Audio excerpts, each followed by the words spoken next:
Good evening, everyone, and welcome to today's webcast, Ask a Doc PsA edition. My name is Corinne Pettit, and I will be your moderator for tonight's presentation. Before we get started, I'd like to go over a few items so that you know how to participate in today's event. So we've taken a screenshot of the attendee interface. You should see something that looks like this in your own computer desktop in the upper right corner. You've joined the presentation listening using your computer speaker system by default. This means that if you can hear music through your computer, you should be able to hear the presentation. If you prefer to join over the telephone, just select Use Telephone in the audio pane and the dial-in information will be displayed. Before I introduce today's speaker, I'd like to take a moment to tell those of you who may be new to the Foundation about who we are, our mission, and what we do. In 2014, the National Psoriasis Foundation developed a new strategic plan which drives everything we do as an organization. To achieve our mission, the following goals were identified. Number 1, accelerate discovery to cure psoriatic disease. Number 2, improve health outcomes. And number 3, achieve goals to help reach our mission, whether it's being involved with an event or becoming a volunteer. By attending today's program, you have already taken a step towards expanding your knowledge about psoriasis and psoriatic arthritis to help manage your disease and to find others who understand what it means to live with psoriatic disease. You can help accelerate efforts towards a cure and greater understanding of psoriatic disease by participating in one of the 2 items listed on the screen. Number 1 is the NPF Corona National Psoriasis Patient Registry, which is the largest independent observational registry of psoriasis patients in the U.S. The registry, which involves a network of dermatology clinics, collects and studies patient health information, allowing researchers to compare the safety and efficacy of psoriasis treatments, better understand conditions that are related to psoriasis, and explore the history of the disease. You can also share your experience with researchers about what it means to live with psoriasis and psoriatic arthritis by participating in Citizen Scientist. You answer questions and view your data along with thousands of other participants. Data is used to help researchers gain a better understanding of the disease. Finally, we continue to improve health outcomes through our Patient Navigation Center, the world's first personalized support center for people impacted by psoriatic disease. The Foundation's Patient Navigation Center is available to help you find physicians, treatment information, navigate insurance issues, access support through our one-to-one program, and more. You can contact us by phone or email after this webcast with the information listed on the screen. And to achieve the Foundation's goals as mentioned, please support our mission through donations or by participating in a local Team NPF event near you. Now I'd like to introduce our speaker, Dr. Sergio Schwartzman. Dr. Schwartzman is an Associate Professor of Clinical Medicine at Weill Cornell Medical College and Associate Attending Physician at New York Presbyterian Hospital for Special Surgery. He is a member of the American College of Rheumatology, as well as the Group for Research and Assessment of Psoriasis and Psoriatic Arthritis. He's also a part of our National Medical Board. Welcome, Dr. Schwartzman. Thank you for having me. Wonderful, great. Well, our Ask a Doc webcasts are dedicated completely to questions that you have for Dr. Schwartzman regarding psoriatic arthritis. So we'll split up tonight's questions into 3 main topics: diagnosis, treatment, and lifestyle, which includes diet-related questions. You can enter your topic-specific questions by typing into the questions pane of the control panel. We'll attempt to address as many as possible in the time allowed. So let's get started with the first question. All right, so how do you tell if it's psoriatic arthritis or just regular arthritis? So it's a good question. So when people refer to arthritis, it is really a generic term, which means musculoskeletal disease. And when that's from the patient's perspective. From the physician's perspective, what we try to differentiate is what specific type of musculoskeletal disease that is. And we tend to divide this into 2 categories: inflammatory disease and mechanical disease. So in inflammatory disease, the cause of this is either an infection or an autoimmune disease, whereas mechanical disease is wear and tear arthritis. Everybody gets wear and tear arthritis. At some point in your life, you will develop wear and tear arthritis. And that's really a consequence of genetics. Some people have a predisposition to wear and tear arthritis.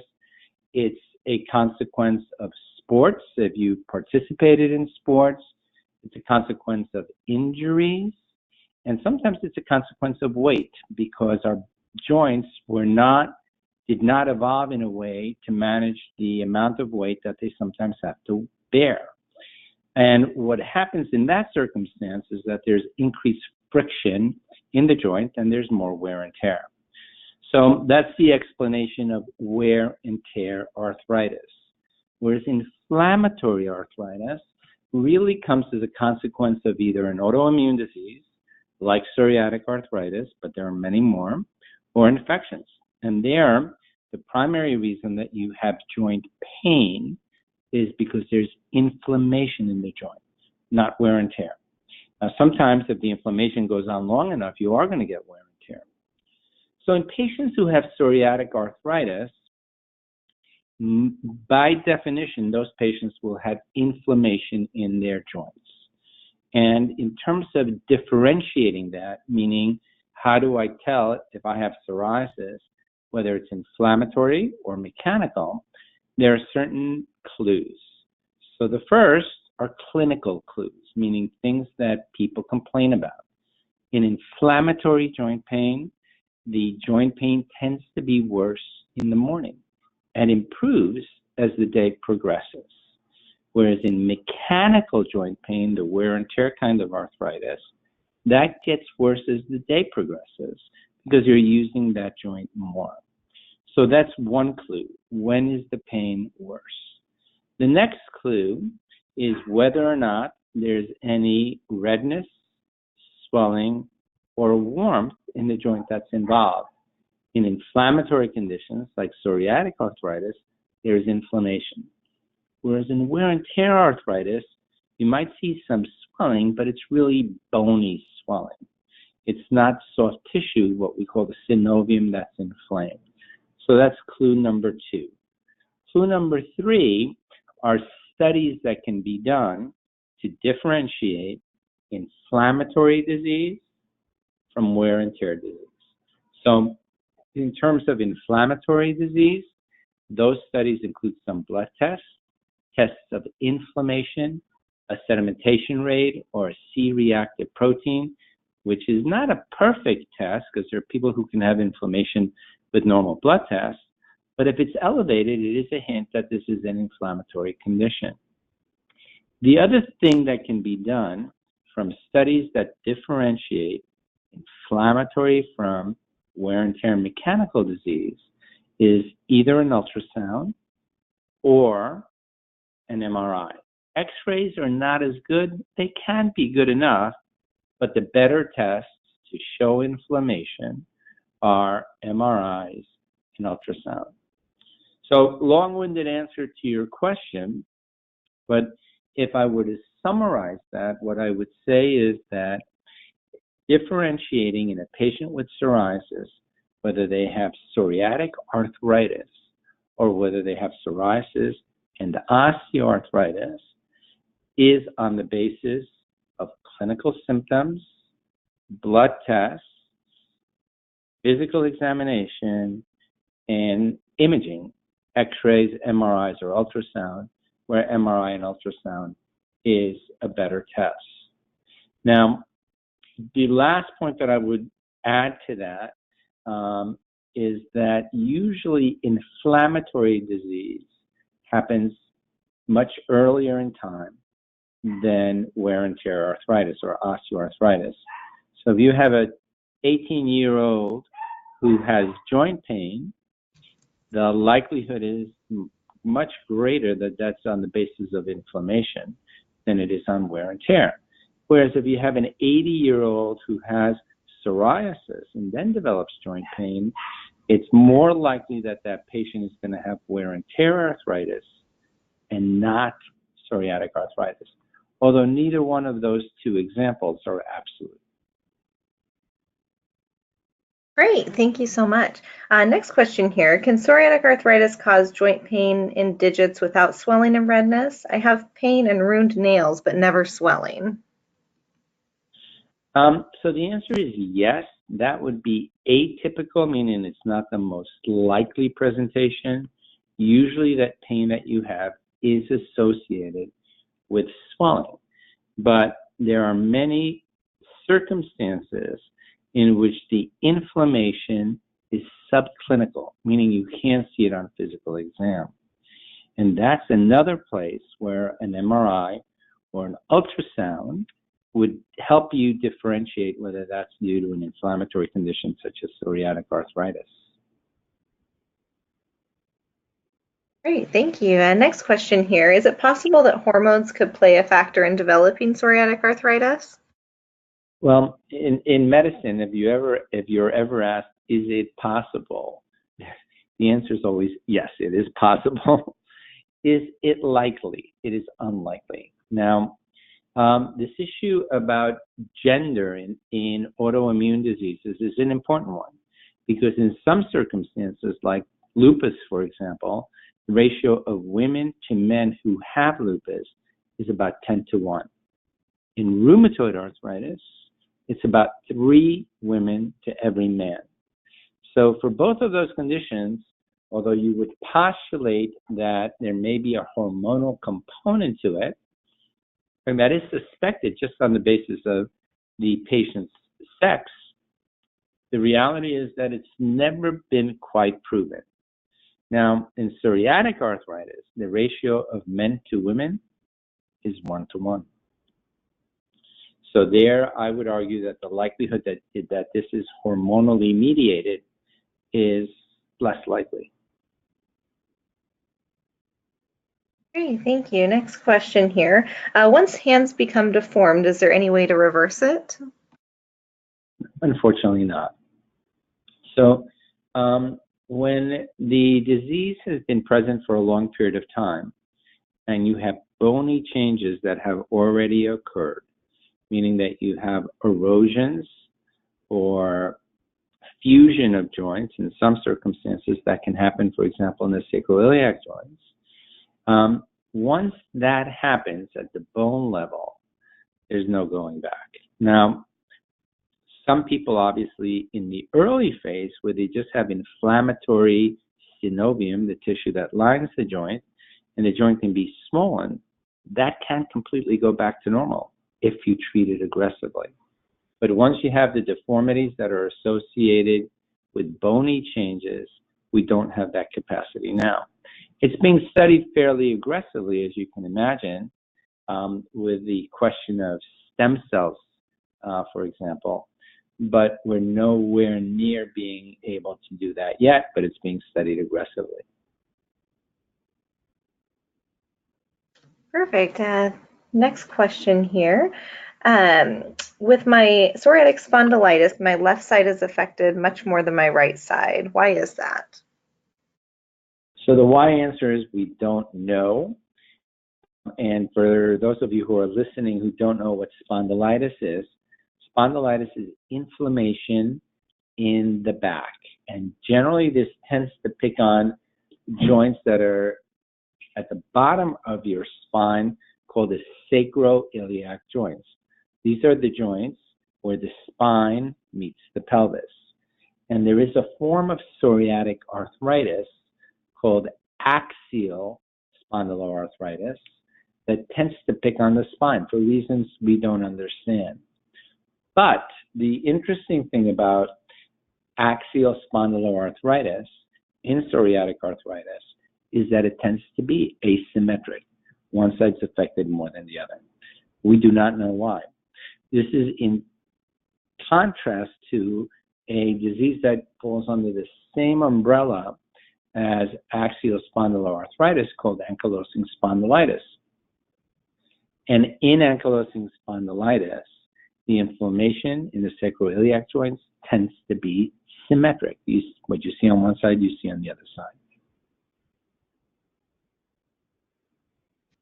Great, thank you. Another question coming through here. Why does psoriatic arthritis cause uveitis?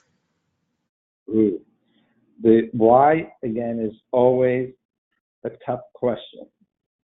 But there is indeed an association between this whole group of conditions that are called spondyloarthritis and uveitis. And just to kind of preempt the answer to your question, spondyloarthritis are a group of diseases that share several features. The first thing that they share is that they have similar joint involvement or distribution of joints. And we've already talked a little bit about that with the spondylitis piece. The second part that they share is that they have similar extra musculoskeletal manifestation or extra articular manifestations, meaning that they have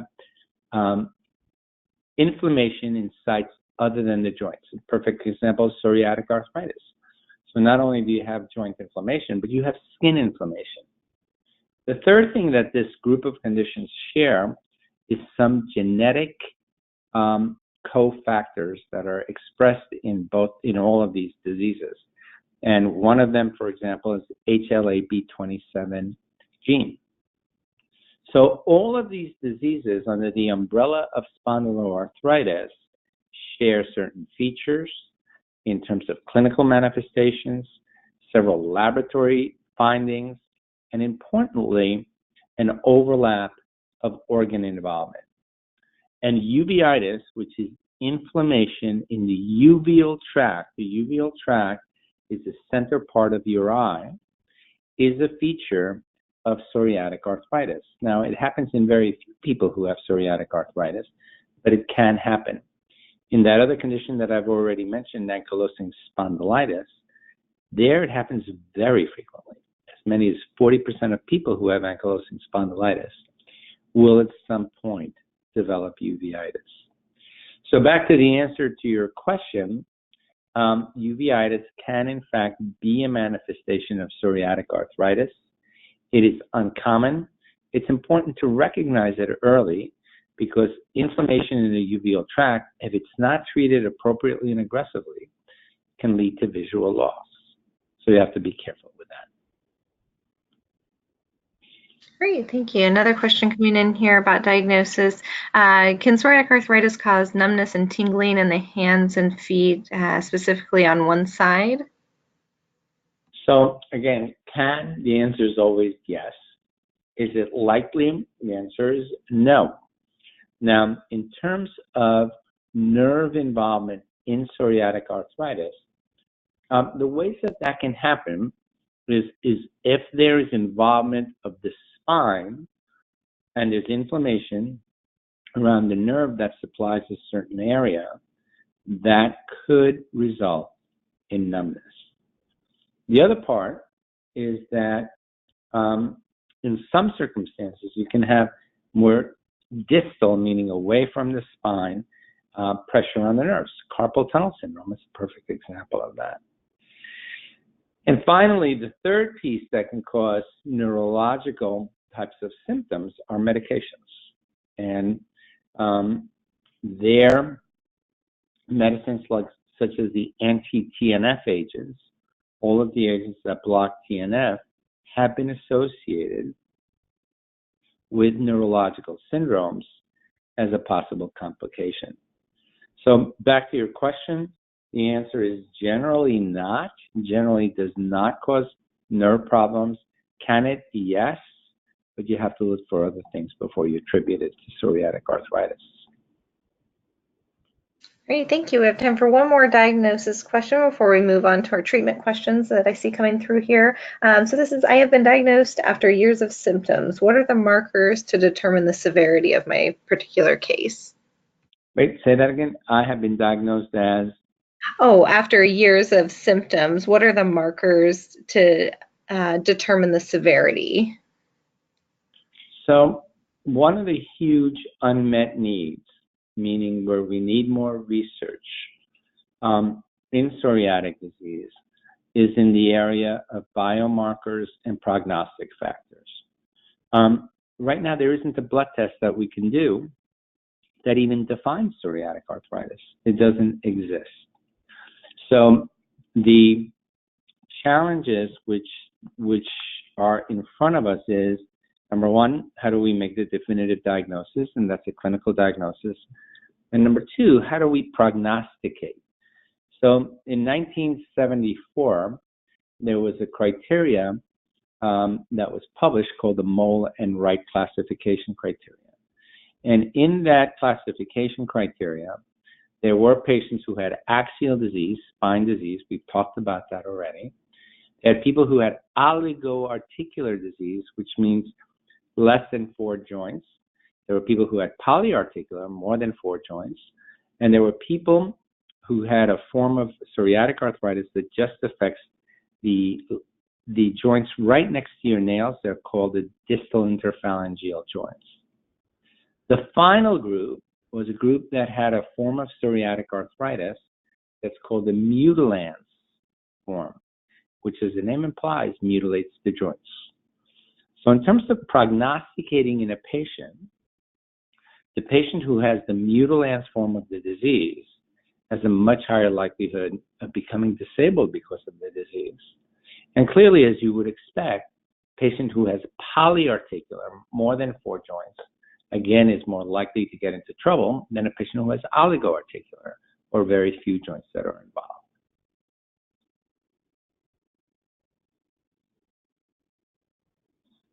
Great, thank you so much. So now we're going to move on to treatment questions. So please submit your treatment questions in the questions panel of the control panel, and we'll get to as many as we can. First one here, how long should I give a biologic treatment to work? And if I have tried many biologic treatments and it did not work, how should I choose which biologic to try next? Good question, but it's really 2 questions. So I think the first question is, how do I choose which biologic? And that's a tough answer because we don't have any biomarkers that predict response. So if I had a blood test that I could do, then a patient with psoriatic arthritis would tell me that if I use drug X biologic, that I had an 80% chance of success, I would use that drug. Whereas if I had a biomarker that said you have a 5% chance of success, I would not use that drug. So picking a biologic is a bit empiric, and there are some things that are helpful to us. For example, there are niche circumstances where one biologic may be better than another biologic or have some advantages. And without going into specific biologics, there are, back to one of the questions that was asked before, there are some biologics that help in uveitis and in fact are approved for uveitis, whereas others that are not. So in terms of choosing a biologic, if I have a patient who has uveitis and psoriatic arthritis, I'm going to go with the drug that's been studied in uveitis. There's some biologics that may be a bit safer in patients who are contemplating a pregnancy. So they at least don't cross the placenta. We don't know about safety as much as the fact that they don't cross the placenta. So if a patient tells me that they're contemplating pregnancy, I'm going to use that biologic. So there's some ways of picking biologics that are unique to individual patients, depending on their involvement and depending on their manifestations of psoriatic arthritis.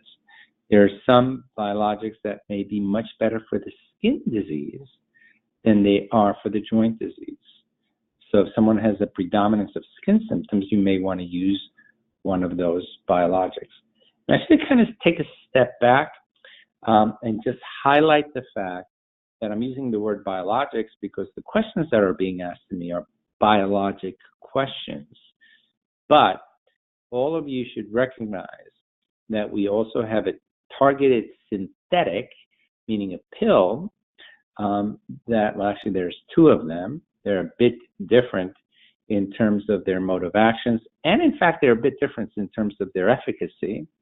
But they're pills that are called targeted synthetics that actually have very, very good response rates.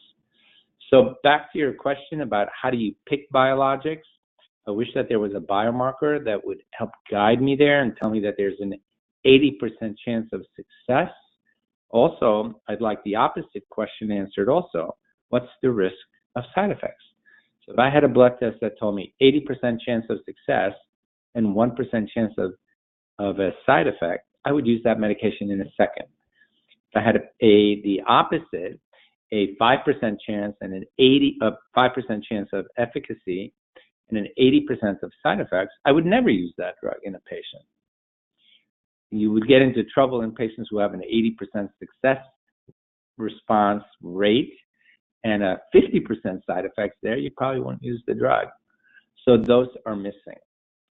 And again, this was a bit of a long-winded answer to your question, but I'm going to take it now back to how long to give a medication before you switch. Most of the clinical trials have now tried to extend follow-up to 1 to 2 years. And what you see is that there's a plateau, meaning that at about 24 weeks, by 24 weeks, you have a percentage of patients who have responded that becomes stable, meaning you don't gain a lot more after 24 weeks.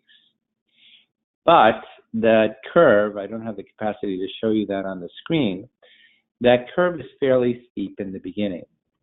So the current recommendations for guideline committees are that we give medicines in the targeted synthetic and biologic realm anywhere from 3 to 6 months before we decide that we need to switch. In this day and age, though, the Sergio Schwartzman approach to this is I have so many drugs that are so good that if a patient doesn't respond by 3 months, I move to the next medication. Great, thank you so much. And that kind of segued part of what you said into the next question here, asking about, is there progress being made in using biologics in pill form rather than injection? So there are no pill form biologics. Those do not exist. But there are these targeted synthetics. And right now, there are 2 that are approved for psoriatic arthritis. One that targets Janus kinase 1 and Janus kinase 3. That's been used for 6 years now in rheumatoid arthritis and was just approved in psoriatic arthritis. And the data for that, if you look at the clinical trials, is quite robust, meaning that the response rates for the Janus kinase 1 and Janus kinase 3 inhibitor are close to in the 50% range. So 50% of patients will achieve an ACR20. There's also another targeted synthetic, and this is not a biologic drug. It's also a pill, and that's a PDE4 inhibitor. And again, we can have a completely different discussion about different modes of action. But that PDE4 inhibitor is approved for psoriasis and psoriatic arthritis. And if we look at its response rate, it's better than what we see in the placebo group, but in their 3 pivotal studies, it was in the high 30s to low 40% rate at its primary outcome. So both of those are pill-like medications that have had a response compared to placebo that is statistically significant. They are completely different medications, and their response rates are different in the pivotal studies that were done. Now, having said that to you, that's the 2 that are available now. There are more and more of these that are being developed. And they're first developed in rheumatoid arthritis, generally, although not all, and then they're moved to psoriatic disease. Great, thank you. And next question here. My biologic treatment seems to help some of my symptoms, but not all. Why not? So I wish I could tell you that there's an equal expression of psoriatic arthritis. And unfortunately, that's not the case. There are people in whom the skin disease dominates. There are people in whom the joint disease dominates. Believe it or not, there are people in which the extradermal and extramusculoskeletal symptoms also dominate. And we've talked a little bit about uveitis already, but there's another organ system that can be affected in psoriatic arthritis, and that's the bowel. There's a bit of an association of Crohn's disease and ulcerative colitis. And I wish that I could tell you that they all hold hands, so when you treat one, you control the others. And that's generally what happens, but not always. So sometimes the skin gets much better and the joints continue to be a problem. With these other organ involvements, sometimes the skin and the joints get better and the uveitis doesn't respond. And here's where you need a person to kind of negotiate that, a physician to negotiate that, and look at the data critically and address it based on a specific patient's symptoms. So the question that's being asked is appropriate because there's not infrequently a discordance in terms of the symptoms that patients present to us with. You know, my joints are great, but my skin is horrible. My skin is now 0 psoriasis, but my joints are killing me. And there we do differentiate across the different biologic classes and the targeted synthetic classes. Great, next question here. How long is too long to take a low dose of prednisone? All right, so this is a bias. Okay, so this is a Sergio Schwartzmanism. I don't use prednisone in psoriatic arthritis. Unless my back is completely up against the wall, I will stay away from prednisone in psoriatic arthritis. And there's a few reasons that I can tell you that I do that. I think the first one is that we know that of all of the medicines that we use, perhaps the riskiest, if you use enough over a long haul, are in fact steroids. So we try to avoid them for that reason. And in treatment guidelines that have come out for GRAPPA and are coming out for the ACR, it's reflected in those guidelines. The other reason that I worry about steroids in patients with psoriatic disease, which, as I mentioned before, is a term that I like much better than psoriasis and psoriatic arthritis. One of the risks that you take by using steroids is that while you use them, the psoriasis can actually quiet down. But there are patients in whom once you stop the prednisone, their psoriasis will explode. And what I mean by explode is their whole body will be covered by psoriasis. It doesn't happen frequently, but it's a very well-described syndrome in people who have psoriasis or psoriatic arthritis, get steroids for a period of time, and then the medication is stopped. So, Sergio Schwartzman approach is I stand on my head not to use steroids in psoriatic arthritis. Okay, thank you. Next question. The answer to your question, how much steroids is too much? 1 milligram is too much for me. Great, thank you. And next one here, would a newer biologic that targets IL-17 be better than older TNF blockers for treating patients with PsA and ankylosing spondylitis? I think that, you know, I have to kind of give you a history or a little bit of a history. I've been a rheumatologist now for 33 years or so. So I've seen different eras, meaning when we started treating, believe it or not, psoriatic arthritis, we would use the same medicines that we used to treat rheumatoid arthritis because there was nothing else available. And we kind of thought of psoriatic arthritis as patients who have rheumatoid arthritis and just happen to have psoriasis. We were dead wrong. It is a completely different disease. And what's happened in the management of psoriatic arthritis is that it has evolved over time based on the science that we now understand, the immunology that we now understand. And what we've recognized is that there are a number of different cytokines. And for those of you who don't know what cytokines are, these are proteins that are overexpressed. There's too much of them in patients with psoriatic disease, that there are a number of these proteins that are overexpressed. And these do include TNF, they do include interleukin 17.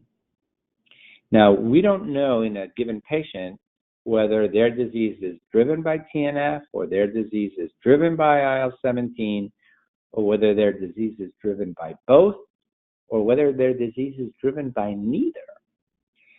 So as I look at the therapies that have been available to us now, since 1998, which is when the first anti-TNF agent was approved, and back then it was for rheumatoid arthritis, I would argue that we've taken a huge step up by understanding that not only is TNF a potential target because it's overexpressed, but in addition to that, interleukin-17 is, and interleukin-12 and 23. So as I see the era that we're in right now, I do see it as the biologic era. I do see it, though, over time, and this is projecting, as we move forward, the biologics are going to continue to have a critical role in managing patients with psoriatic arthritis.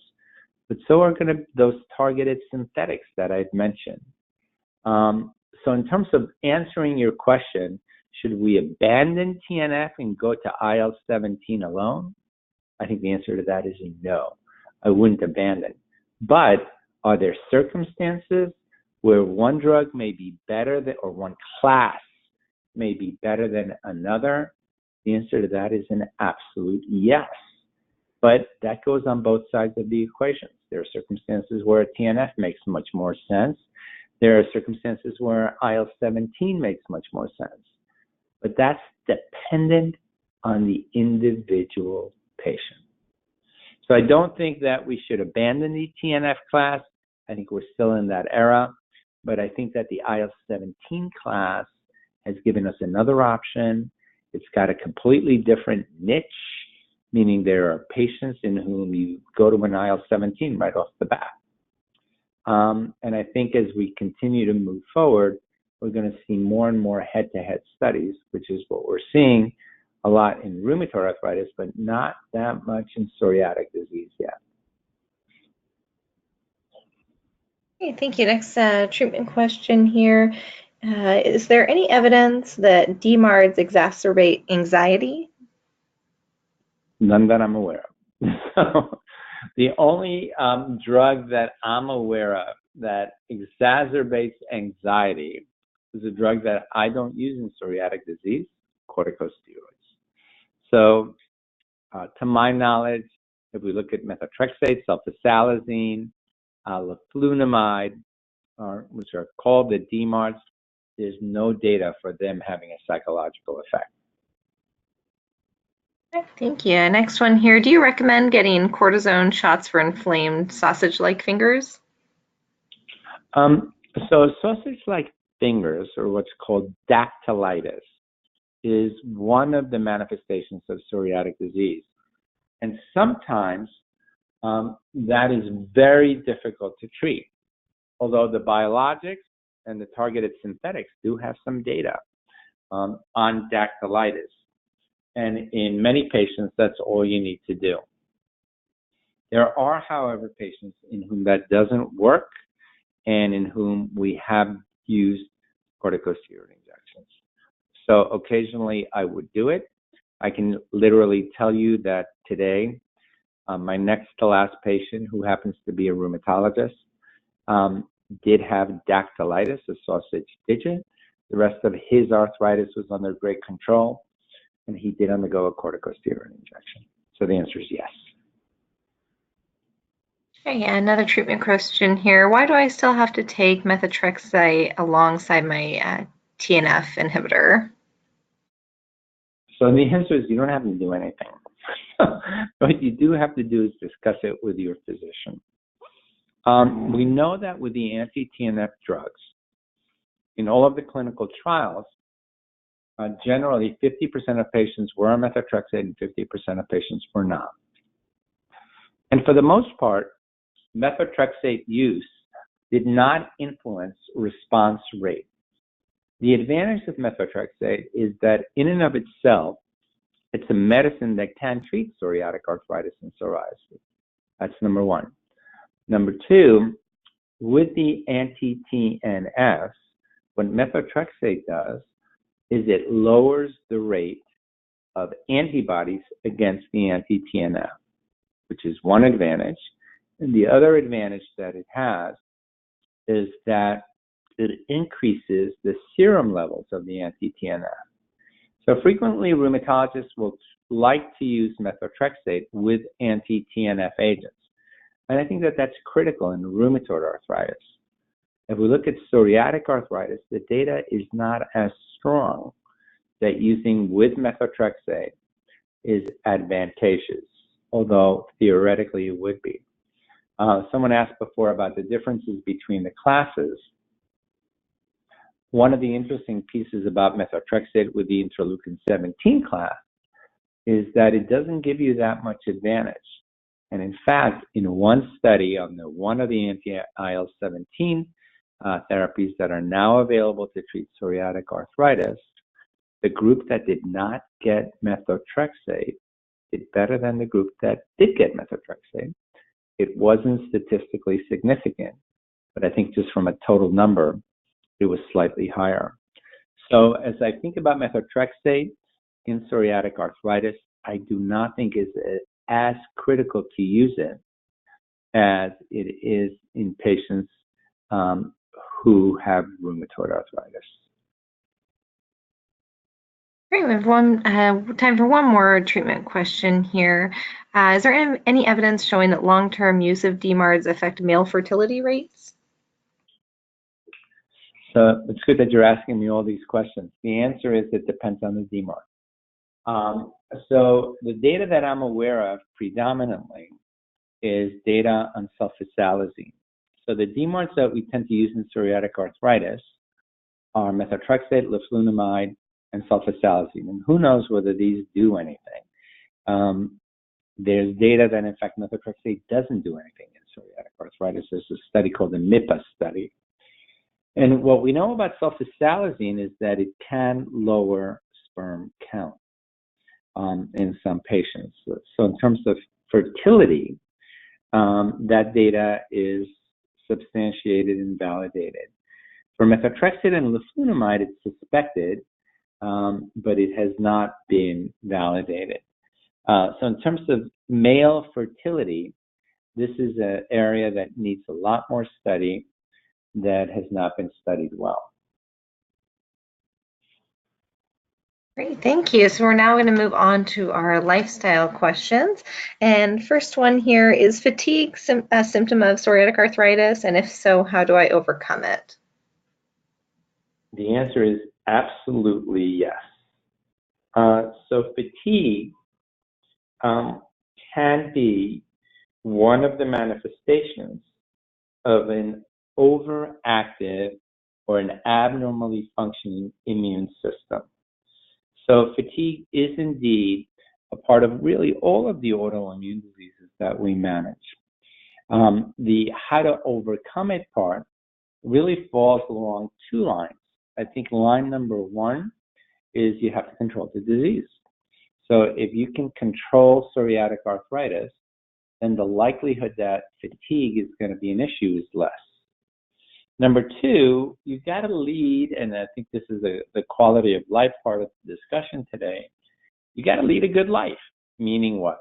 Meaning you have to eat well, you have to exercise, you have to maintain good weight, and I think that we underemphasize as rheumatologists the importance of exercise.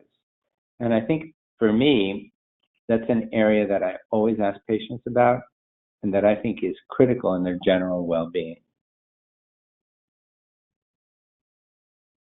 Great, thank you. Next question here.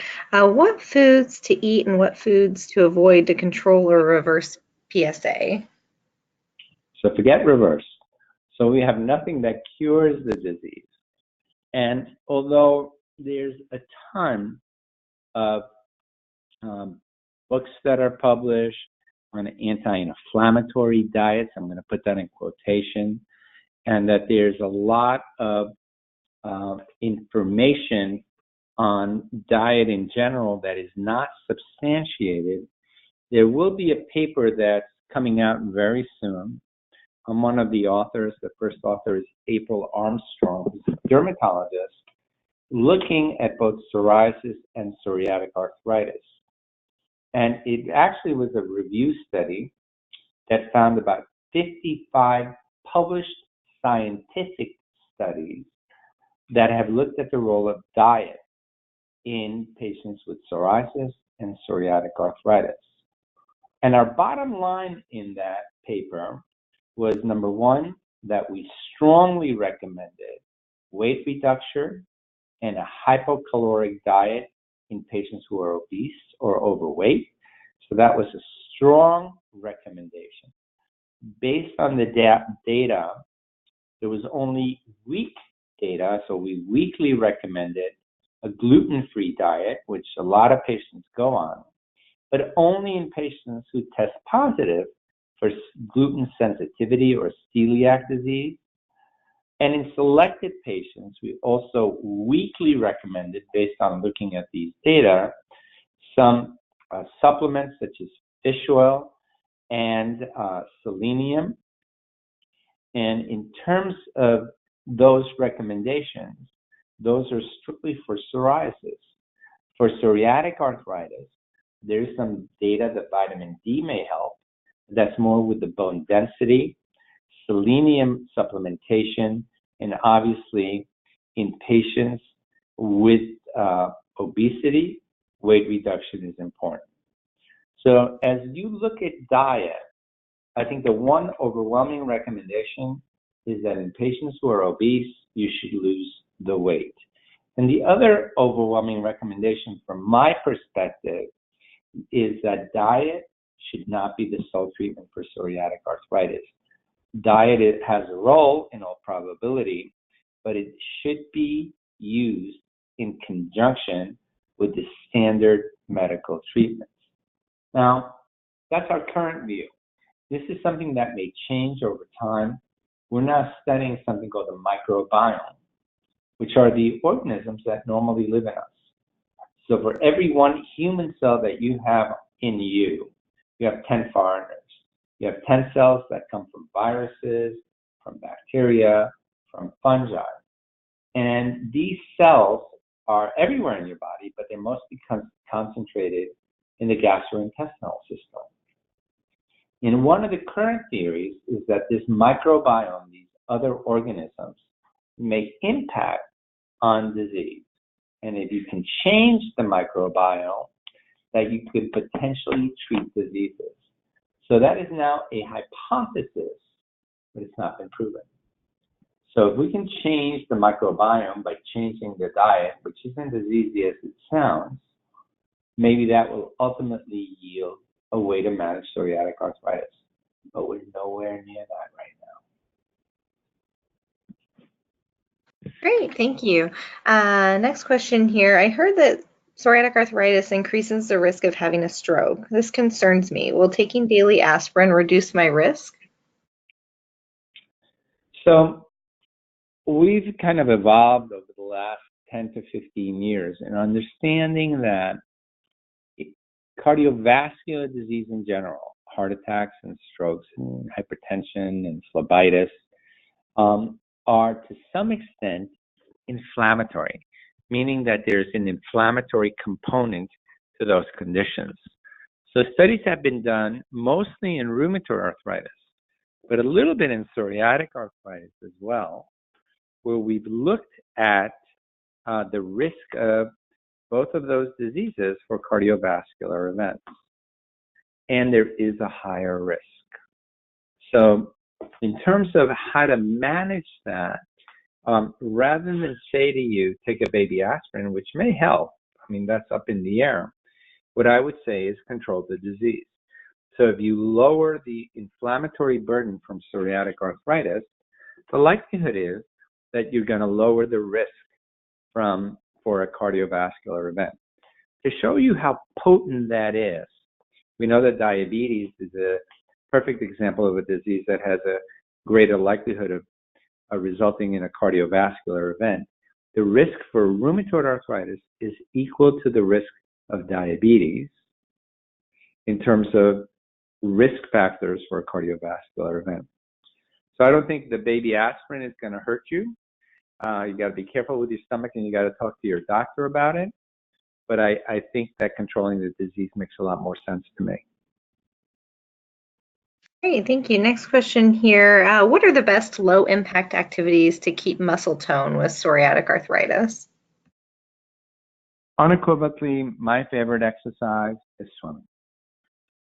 So I think swimming, if you have the availability of doing that, is an exercise that moves all of your joints, that puts you in great shape. So it has a cardiovascular benefit as well, and it really tones you up. I am not big on lifting weights.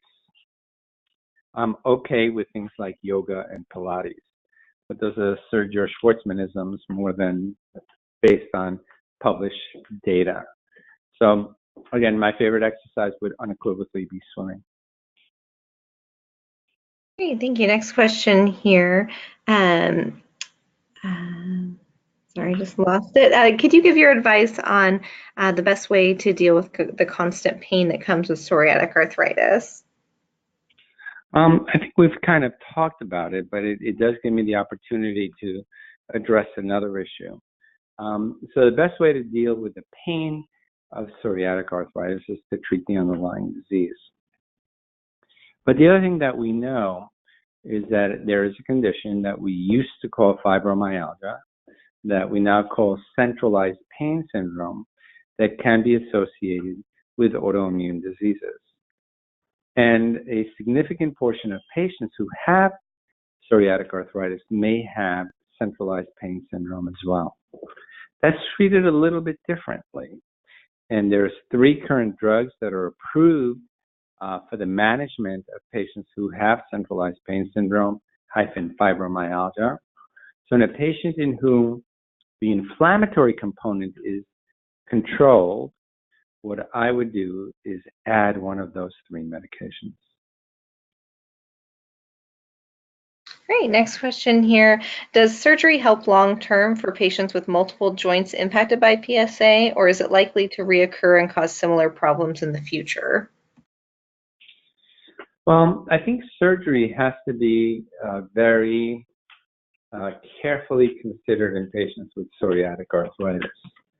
The ideal is that we shouldn't get to the surgical point, that we should avoid surgery by treating the underlying disease, and that we should be very selective about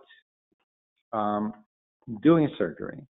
So my sense about surgery is that it has its role, it has its importance, particularly in patients who have had psoriatic arthritis for a very long period of time and whose joints are not only inflamed, but in whom there's wear and tear in their joints to the point that is no longer reversible. So I think having a good orthopedist and having a good rheumatologist guide your decision about surgery is important. But I wouldn't say that there's no role for surgery. As you heard in the introduction, I've been a rheumatologist in the hospital for special surgery, so I am quite familiar with some of the surgery that is required in this disease. Great, and time for one more question here. How can I discern post-workout soreness, stiffness of joints and muscles versus a PsA flare or new joint involvement? Okay, good question.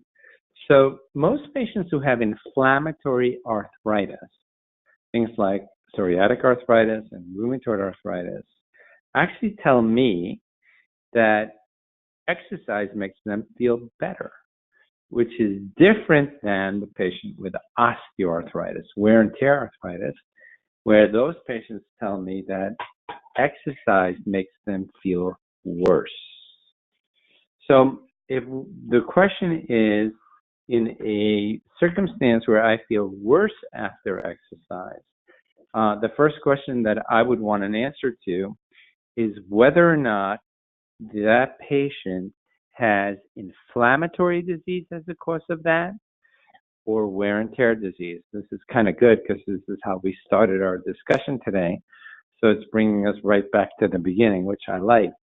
And if it is the wear and tear arthritis, you address that very differently than you do if it's inflammatory arthritis.